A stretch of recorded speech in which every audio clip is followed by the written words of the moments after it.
Akalarim ko'plar mana Abjalliga qaysi mashinangiz ketdi, qaysilar qoldi dedi. Mana bugun ham 3 ta mashinamizni baraka qilib sotdik. 4-mashinamizni ham zaloga olib hozir yopib qo'ydik orqa tomoniga. Qolgan mashinalardan 2023 Cobalt mexanik korobka. Narxi 110 million so'm, 20 million so'm bosh to'lov chiqib ketadi. Xohlasa 10 millionga ham chiqarib berish imkoniyati bor.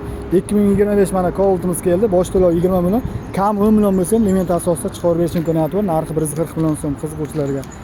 Mana 2023 Zeo avtomat korobka Cobaltimiz mana Darkon Svetda.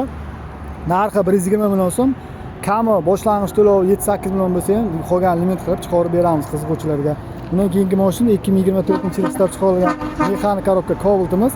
Narxi 115 million so'm, 15 million so'm boshlang'ich to'lov chiqib ketadi. Xohlasa 5-6 million puli bo'lsa ham qolgan limit qilib chiqarib beramiz 2024 Cobaltimizni. Tayyor metan, petan hamma narsa qilingan mexanik korobka.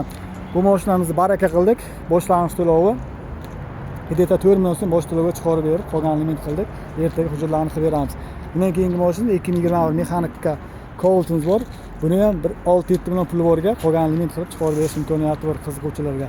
Bundan keyingi mashinamiz mana 2022-yil ishlab chiqarilgan Cobaltimiz. Buni ham xohlasa 10 million, xohlasa boshlang'ich to'lov chiqarib berish imkoniyati bor. Avtomat korobka 2022.